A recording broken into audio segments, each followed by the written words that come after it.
तो आपका फिर से हमारे चैनल बिलियंस 53 में।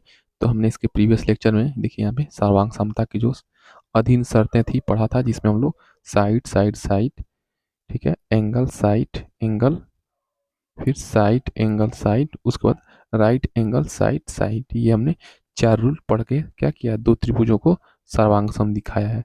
सर्वांग सम का चिन्ह ये होता है, ठीक है, 2 लाइन होती हैं हॉरिजेंटल, और एक ये क्या होती है, इक्वलिटी का साइन होता है।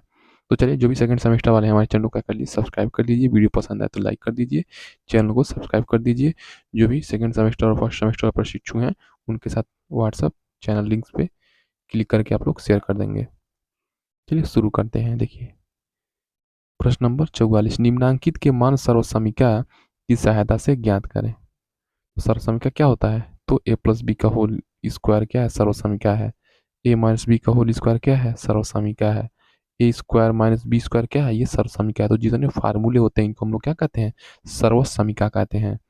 तो 598 का क्यूब निकालना है। तो देखिए ये 600 से 2 कम है, यानी कि 600 में से 2 घटा देंगे तो हमारा क्या हो जाएगा, 598। तो 600 में से 2 घटेगा 598, क्यूब का क्यूब रहने देते हैं। तो किस फार्मूले पर आ गई ये, ए माइनस बी का होल क्यूब। अब ए माइनस बी का होल क्यूब पे इसको क्या करेंगे, सॉल्व करेंगे। तो ए माइनस बी का होल क्यूब का होता है फार्मूला, आपका होता है ए क्यूब। इसका फार्मूला क्या होता है, A cube minus B cube minus 3, दूसरे कोष्टक में ए माइनस बी।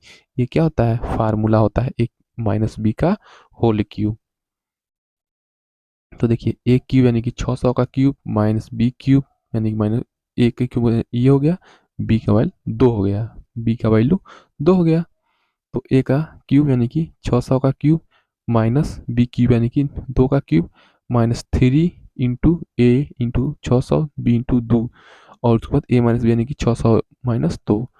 इसके बाद क्यूब निकालेंगे, देखिए 2 लाख इतना हो जाएगा, कितना है, सैकड़ा, हजार, 10,000, लाख, 10 लाख, करोड़, 10 करोड़, तो 21 करोड़ हो गया। हाँ, माइनस 2 दूना 2 का 3 बार गुणा करेंगे ऐसे, 2 दूना 4 दूना 8 हो गया, माइनस 3 गुणे इतना कर देंगे तो क्या जाएगा, 3600 गुणे 598। तो देखिए यहाँ पे इसको सॉल्व करेंगे तो हमारा उत्तर कितना आ जाएगा, इतना आ जाएगा। देखिए दूसरा 98 का क्यूब, तो 100 में से देखिए 2 घटाएंगे तो हो जाएगा ना, 100 में से 2 घटाएंगे तो कितना आ जाएगा, 98 का देखिए क्यूब। तो इसी को फिर से फिट करेंगे, A cube minus B cube minus 3 A B, और दूसरे कोष्टक में ए माइनस बी। तो इसको देखिए इतना हो गया। तो देखिए 3 बार ऐसे गुणा करेंगे तो क्या हो जाएगा, इतना जीरो हो जाएगा। 2 2 4 2 6, तो 6 जीरो यहाँ पे लिख देंगे, माइनस 2 दूना 4 दूना 8, और माइनस देखिए इसको गुणा करेंगे 300 और गुणे 2 यानी कि 600 गुणे ये 98। उसके बाद देखिए इतना हो गया, फिर माइनस 8 माइनस 58,800, फिर घटा के 94,000, 9,41,192 उत्तर आ जाएगा। तो सिंपली आप लोग सर्वसमीका की सहायता फार्मूले फिट करना है। देखिए 9.9 है, तो देखिए ये क्या करेंगे, 10 में से कितना घटाएंगे तो 9.9 हो जाएगा। तो 10 में से 0.1 घटाएंगे और इसका हम लोग क्या कर देंगे, क्यूब कर देंगे। तो एक क्यूब यानी कि 10 का क्यूब माइनस बी क्यूब यानी कि 0.1 का क्यूब माइनस 3 ए इंटू बी, दूसरे कोष्टक में ए माइनस बी।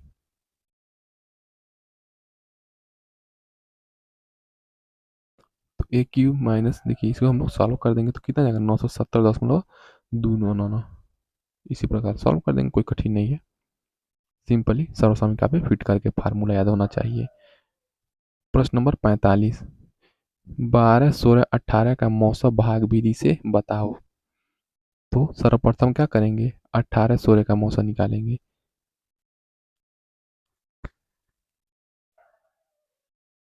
देखिए हम लोग क्या करेंगे, 16 से 18 में भाग देंगे, तो 16 से 18 में भाग दिए हैं। आप 12 का भी भाग दे सकते हैं 16 में, आपका इच्छा। देखिए 16 से 18 में भाग देंगे तो क्या हो जाएगा, एक बार में जाएगा, तो 16 हो गया, और 18 में से 16 घटेगा 2। तो अब इस 2 को भाग देंगे किस में, ये 16 यहाँ पे आ जाएगा। तो 2 8 16 हो गया, ठीक है, घटा देंगे, कट पिट जाएगा। अतः 16 18 का मौसम 2 हो गया। अब इस 2 से भाग देंगे 12 में, 2 से भाग देंगे 12 में, तो 2 छक्के 12 यानी कि 12, यानी कि 2 12 का मौसा क्या हो गया? अतः 12 6 18 का मौसा 2 हो गया, क्योंकि अंत में हमारा क्या आया देखिए, यही जो अंत में हमारा भाज्य आया है, भाजक 2, यही हमारा उत्तर हो जाएगा। इसी को हम लोग मौसा कहते हैं भाग विधि से। ये वाला रूल हम लोग क्या कहते हैं? भाग विधि।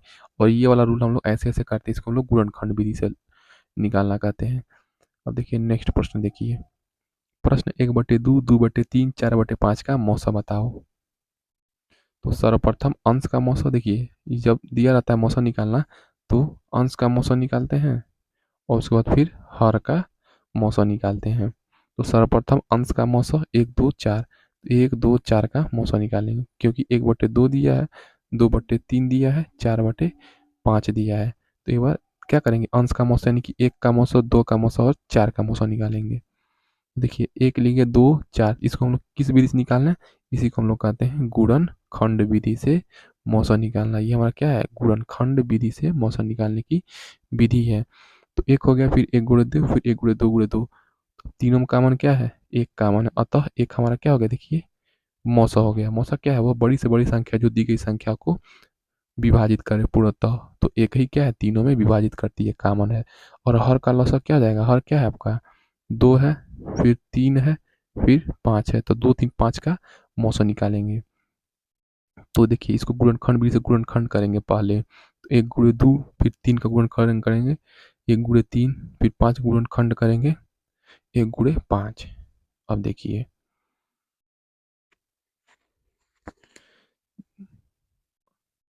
तो हमारा अंश का मौसा और हर का लौसा, देखिए लौसा हम क्या लेते हैं? तीनों लेते हैं। तो 3 दूना 6, 5 30, यानी कि लौसा हो गया।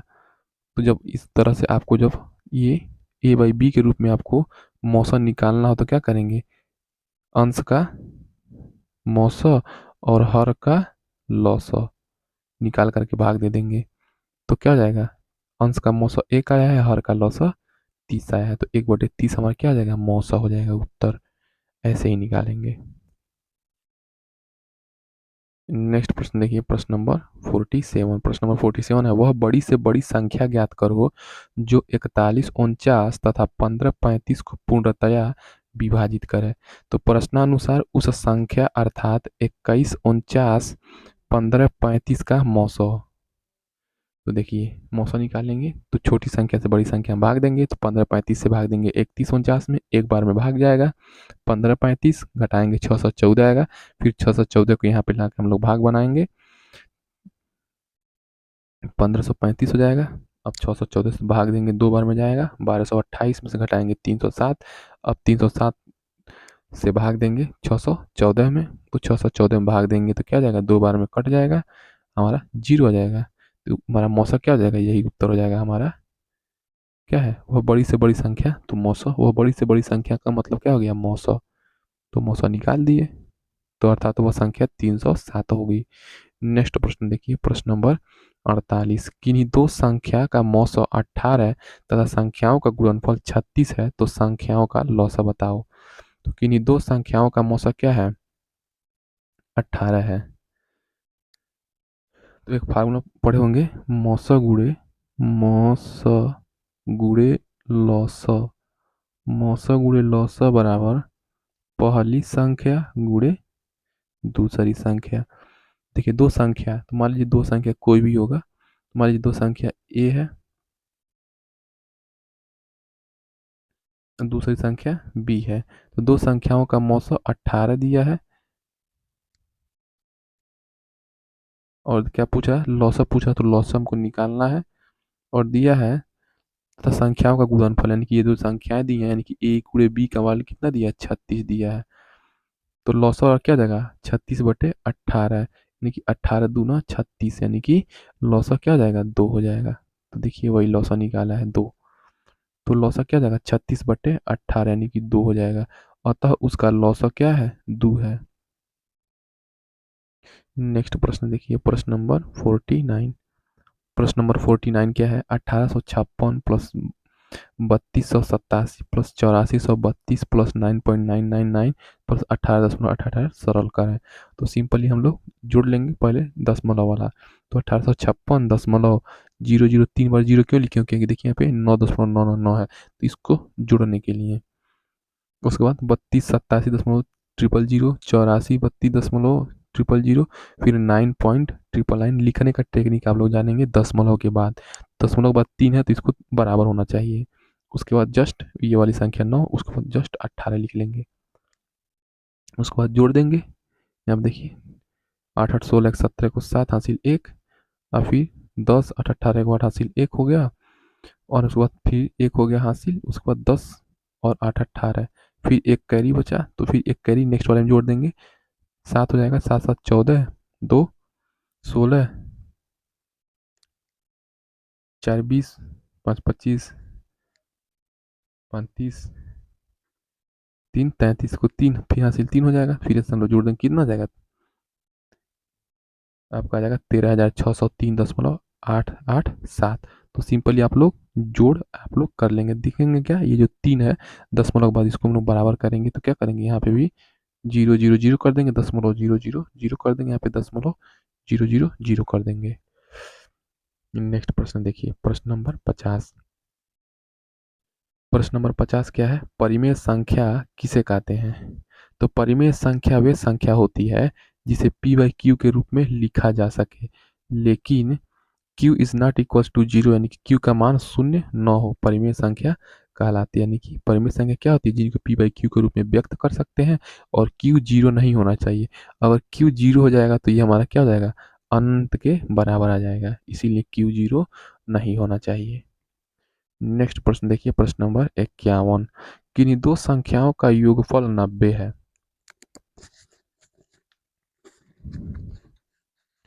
क्या है, दो संख्याओं का योगफल 90 है, दो संख्याओं का अंतर 40 है, तो संख्या ज्ञात कीजिए। तो चलिए सॉल्व करते हैं। तो माना वह संख्या एक x होगा, एक y होगा, हम लोग प्रश्न सॉल्व करेंगे मान करके प्रश्न अनुसार। तो दो संख्याओं का योगफल क्या दिया है, 90 दिया है, तो पहली संख्या x है, दूसरी संख्या y है, तो अभी इन दोनों संख्याओं को जोड़ के 90 बराबर कर देंगे। अब फिर देखिए दो संख्याओं का अंतर 40 है, तो पहली संख्या x है और दूसरी संख्या y है।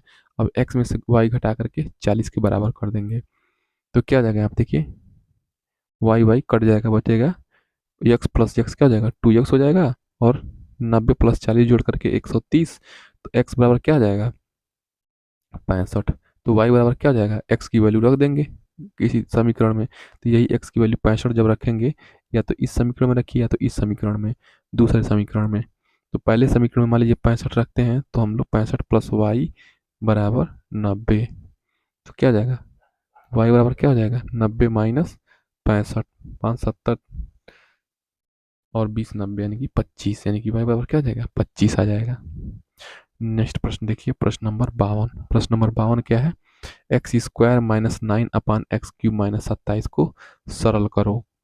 तो एक्स स्क्वायर माइनस 9 देखिए, इसको कैसे सॉल्व करेंगे, देखिए ये ए स्क्वायर माइनस बी स्क्वायर के फार्मूले पे फिट करेंगे, ऐसा ही दिख रहा है, क्योंकि एक्स का स्क्वायर हो जाएगा और माइनस 3 का स्क्वायर हो जाएगा, तो क्या जाएगा, ए स्क्वायर माइनस बी स्क्वायर, तो क्या जाएगा, एक कोष्टक में एक्स माइनस थ्री, दूसरे कोष्टक में एक्स प्लस थ्री, और देखिए ये क्यूब दिया है, तो क्यूब के फार्मूले पे, यानी कि ए क्यूब माइनस बी क्यूब।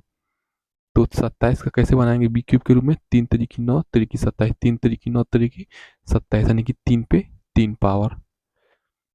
तो क्या जाएगा, इसका फार्मूला हो जाएगा ए माइनस बी, तो एक्स माइनस थ्री, दूसरे कोष्टक में क्या होता है, A square plus A B plus B square.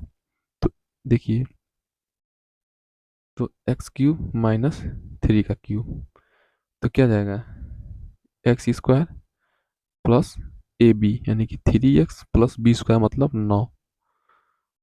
तो हमारा देखिए क्या जाएगा, एक्स माइनस थ्री कट जाएगा, देखिए x plus three upon x square plus 3x plus 9, ये हमारा उत्तर हो जाएगा। नेक्स्ट प्रश्न देखिए, प्रश्न नंबर 53।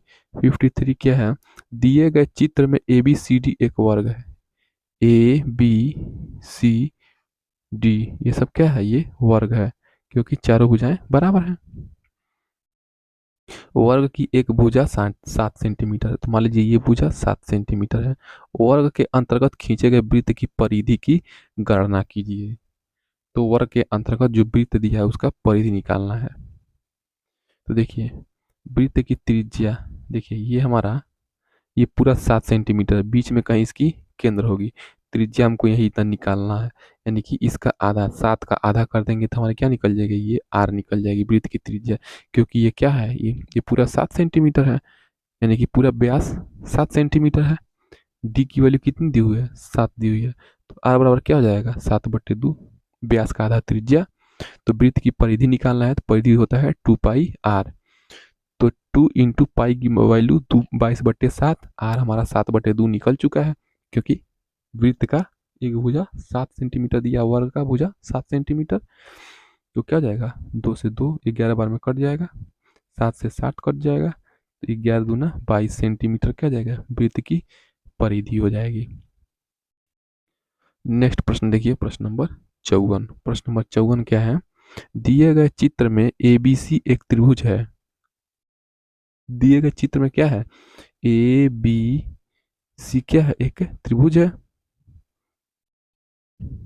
ए बी के मध्य बिंदु डी, ए बी के देखिए, ये जो भुजा ए बी है, ए है और बी है, ए बी भुजा के मध्य बिंदु डी और ए सी के मध्य बिंदु, ए हो गया और सी हो गया, ये वाली भुजा है, ए सी के मध्य बिंदु ये ई है, को मिलाया जाता है। यानी कि जब इसका मध्य बिंदु ये ई हो गया और ये भुजा ए बी का मध्य बिंदु डी हो गया। अब डी और ई को हम लोग क्या कर रहे हैं, मिला दे रहे हैं। यदि बी सी, यदि ये जो बी सी दिया है, यदि बी सी की माप 6 सेंटीमीटर, अब देखिए त्रिभुज का आधार कितना दिया है, ये 6 सेंटीमीटर दिया है, तो डी ई की माप क्या होगी। जब ये 6 सेंटीमीटर है तो ये बताना है डी ई तथा बी सी और डी ई। अब देखिए बी सी और डी ई में संबंध क्या है, तो बी सी और डी में संबंध क्या है। तो देखिए जो बी सी है ना, जो बी सी है क्या है, डी ई का, जो डी ई है वो क्या है, दूना है ना। देखिए इसका, इस ये बी सी भुजा से बड़ा डी ई दिख रहा है, तो जो डी ई है, जो ये डी ई है, जो ये डी ई भुजा है वो क्या है, बी सी का आधा है, बी सी का आधा है। तो 1/2 और बी सी की वैल्यू कितनी दी हुई है, 6, तो यानी कि डी ई की वैल्यू कितनी हो जाएगा, 3 सेंटीमीटर। अगर बी सी हमारा 6 है तो डी ई क्या हो जाएगा, 3 सेंटीमीटर। अगर बी सी हमारा 15 है तो ये हमारा डी ई क्या हो जाएगा, 7.5 हो जाएगा। अगर बी सी हमारा 10 है, बी सी अगर 10 सेंटीमीटर है, ये बी सी 10 सेंटीमीटर है, तो डी ई क्या हो जाएगा, 5 सेंटीमीटर हो जाएगा। यही समझाना था। तो संबंध देखिए क्या हो जाएगा, देखिए चूंकि कहा है मध्य बिंदु, जब मध्य बिंदु कहा है, जब देखिए ए बी भुजा का मध्य बिंदु डी है और ए सी भुजा का मध्य बिंदु ई है, तो हम लोग जब मध्य बिंदु है यानी कि बीचों बीच में ये स्थित है, तो देखिए ये ए डी बराबर होगा किसके, डी बी के। ए डी बराबर होगा किसके, ए डी बराबर होगा डी बी के। और देखिए जब ए सी का मध्य बिंदु ई है, इसका मतलब ए ई क्या है, एकदम बीचों बीच में स्थित है अगर ई, तो ए ई बराबर होगा ई सी के। तो हम लोग क्या कह सकते हैं, जब बराबर हैं चारों भुजाएं आपस में, तो हम लोग ये भी तो कह सकते हैं कि जो ए डी बराबर होगा ए ई के। ठीक है, देखिए बी सी, तो हम लोग संबंध क्या दिखाएंगे, बी सी, जो बी सी बट्टे क्या है, डी ई है, बी सी बट्टे डी ई है वो क्या है, ये जो बी सी है, ये जो बी सी है बट डी ई है किसके अनुपात में है, ए बी, ये ए बी बट्टे ए सी, ए बी बट्टे ए सी के संबंध में अनुपात है, ये त्रिभुज की रूल है। यानी कि जो बी सी बटे डी ई बराबर किसके है, ए बी बटे ए सी। नेक्स्ट प्रश्न देखिए, प्रश्न नंबर 55। प्रश्न नंबर 55 है, एक समबाहु यानी कि तीनों भुजाएं समान है, यानी कि इसको कहेंगे इक्विलैटरल ट्रायंगल, तीनों भुजाएं बराबर हैं। तो एक समबाहु त्रिभुज की ऊंचाई 3 करण की, ये जो त्रिभुज की ऊंचाई दी हुई है 3 कड़ी में 3 सेंटीमीटर दी हुई है। समबाहु त्रिभुज का क्षेत्रफल निकालिए। तो समबाहु त्रिभुज का क्षेत्रफल क्या होता है बताएंगे आप लोग कमेंट करके। तो माना त्रिभुज की प्रत्येक भुजा x सेंटीमीटर होगी क्योंकि समबाहु है।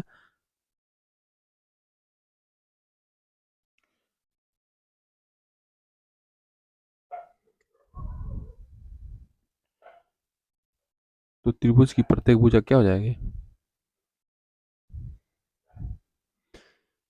X square minus x upon 2 का स्क्वायर,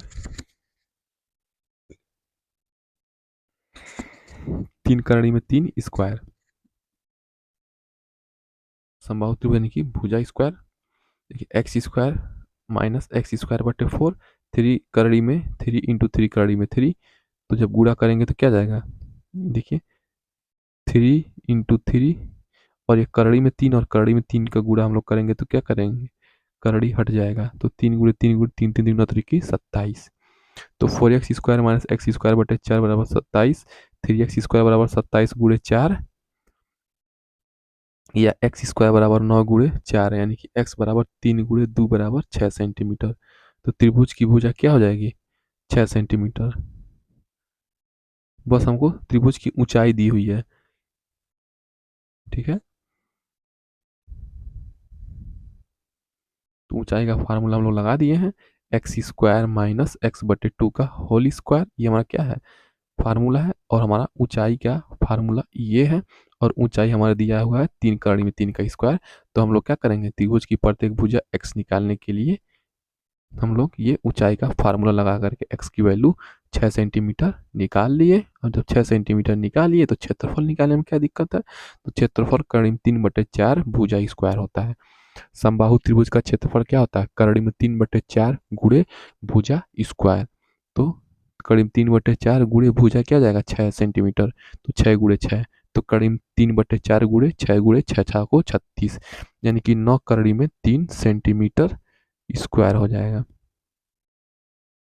तो चलिए हम लोग नेक्स्ट प्रश्न गुणनखंड करेंगे, नेक्स्ट प्रश्न नेक्स्ट वीडियो से। तब तक हमारे चैनल को सब्सक्राइब कर दीजिए, सेकंड सेमेस्टर वाले प्रशिक्षुओं के साथ व्हाट्सएप पे शेयर कर दीजिए हमारे चैनल को।